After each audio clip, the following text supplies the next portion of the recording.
তো ইন্ট্রো ছাড়া একটি গুরুত্বপূর্ণ আপডেট আপনাদের সামনে তুলে ধরবো, সেটা হচ্ছে মহামান্য হাইকোর্টে আছে মুর্শিদাবাদ ডিপিএসসি কাট অফ মামলা ওঠে।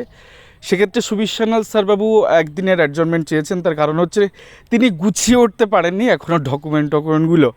এখন পর্ষদ যে আঙ্গিকে যেতে চাইছে, মানে যে শেষ অস্ত্র আগামীকাল প্রয়োগ করতে চলেছে এই যে নন টেন্ডার চাকরিগুলোকে আটকানোর জন্য, যারা ডিজার্ভিং ক্যান্ডিডেট, ডিপ্রাইভ ক্যান্ডিডেট, সেখানে যদি পর্ষদ আজকে যে কথাগুলো বলেছে যে সুপ্রিম কোর্টে প্যানেল এক্সপায়ারি এই সমস্ত গল্পগুলো কালকে সাজিয়ে নিয়ে আসবে, সুপ্রিম কোর্টে বেশ কিছু অর্ডার, বিশেষ করে আলী হাসানের অর্ডারটাকে নিয়ে আসবে যেটাতে 16,500 দিয়েছে, তো কালকে ওটাকে অস্ত্র করবে প্রাথমিক শিক্ষা পর্ষদ, সেটা আজকে মোটামুটি পরিষ্কার হয়ে গেছে। এবার বিষয়টা যে, এবং সেটা বলেওছেন সুবীর সান্যাল স্যার আর্গুমেন্টের সময়, শুরুতে যখন মামলাটা শুনানি হয়। তো আগামীকাল প্রাথমিক শিক্ষা পর্ষদ যদি প্যানেল এক্সপায়ারিকে হাতিয়ার করে, তাহলে নতুন করে 1058 জন ইন সার্ভিস শিক্ষক শিক্ষিকাকে কিন্তু বিপদে ফেলতে চলেছে। সেটা কেন, সেটা পূর্ণাঙ্গ ব্যাখ্যা আজকে এই ছোট্ট ভিডিওতে দেব। আশা করি পুরো বিষয়টা আপনারা বুঝতে পারবেন। এবং পর্ষদ কিছুতেই মানে বেঁকে যাচ্ছে, তবে ভাঙছে না। ব্যাপারটা এরকম, 1000টা এভিডেন্স তুমি দিয়ে দাও, 1000টা নথি তুমি দিয়ে দাও, কিন্তু তারা যে কৌশলী, এই কথাটা তাদের সাথেই যায়। 1000 রকমভাবে ট্যাকেল করে নিচ্ছে। আগামীকাল সুবীর সান্যাল বাবুর কাছে একটা বড় চ্যালেঞ্জ হবে।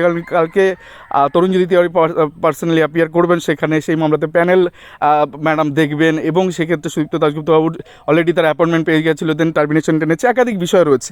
তো আমরা দেখাবো যে প্যানেল এক্সপায়ারি ব্যাপারটা, মৃত প্যানেল থেকে প্রাথমিক শিক্ষা পর্ষদ আদৌ কোনো চাকরি দিয়েছে কিনা সেটা আমরা এখানে আইডেন্টিফাই করবো। তো first and second panel, first panel যেটা বেরিয়েছিল টেন্ডের প্যানেল অল মিডিয়াম, এবং সেক্ষেত্রে সেকেন্ড একটা প্যানেল বেরিয়েছিল আদার দেন বাংলা মিডিয়াম নন টেন প্যানেল।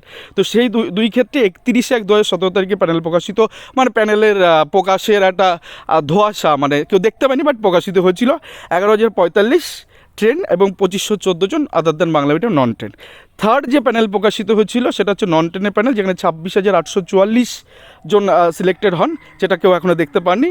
09/02/2017, অর্থাৎ এই ক্ষেত্রে 9 ফেব্রুয়ারি 2017 সালে এটা প্রকাশিত হয়, আমি ধরে নিলাম।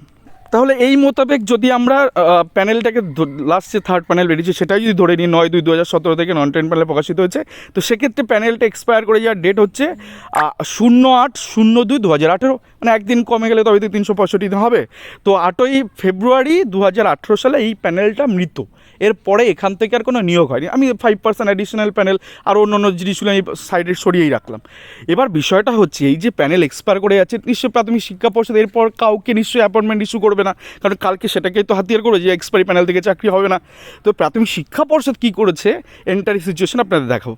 প্যানেল এক্সপায়ার 8/2/2018, তারপরে প্রাথমিক শিক্ষা পর্ষদ 25/7/2018 তারিখে একটা সার্টেন মেমো নাম্বার ইস্যু করে 649 জনকে নিয়োগ দিয়েছে। দেখুন 8/2 আর কোথায় 25/7/2018, দেখে নিন প্রথমটা। সেকেন্ড 1/8/2018, সেখানেও 6 জনকে নিয়োগ দিয়েছে। 24/9/2018, সেখানেও 216 জনকে নিয়োগ দিয়েছে। এবং লাস্ট যে প্যানেলটা, যেটা জাস্টিস অভিজিৎ গাঙ্গুলি স্যারের অর্ডারের বেসিসে 6 নম্বর প্রশ্নগুলোর থেকে, সেই একই 42,949 প্যানেলের মধ্যেই সেই একই তো মেমো নাম্বার, সেখানেও 187 জনকে 2022 সালে 22/9/2022 সালে 187 জন চাকরি পেয়েছে। তাহলে এই যত নিয়োগ হয়েছে টোটাল 1058 জন, এই নিয়োগগুলো কিন্তু কোথাও গিয়ে কোশ্চেন মার্কের মধ্যে পড়ে যাবে। তার কারণ হচ্ছে প্রাথমিক শিক্ষা পর্ষদ এক্সপায়ারি প্যানেল থেকে কী করে চাকরি দিতে পারে?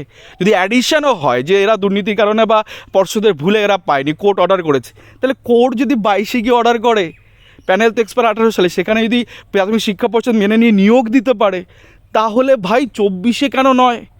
আজকে প্যানেল এক্সপায়ার পরে যদি একটা নিয়োগও কোর্টের ডিরেকশনে হয়ে থাকে, তাহলে তার 100 দিন পরে বা 1000 দিন পরে বা এক বছর পরেও তো নিয়োগ দিতে পারে, তাতে তো অসুবিধা কিছু নেই। সেক্ষেত্রে প্রাথমিক শিক্ষা পর্ষদের অ্যাডভোকেট সুবীর সান্যাল বাবু কালকে এই চ্যালেঞ্জটা কী করে অ্যাকসেপ্ট করেন সেটা আমরা অবশ্যই তাকিয়ে থাকবো। জোরালো আর্গুমেন্ট হবে আগামীকাল, দেখা যাবে এখানে কি করেন প্রাথমিক শিক্ষা পর্ষদ। আদৌ কি এই সমস্ত ডিপ্রাইভ ক্যান্ডিডেট চাকরি দিতে চায় পর্ষদ, নাকি নিজেরাই নিজেদের কবর খুঁড়তে চলেছে, দেখা যাবে আগামীকাল। ধন্যবাদ সকলকে।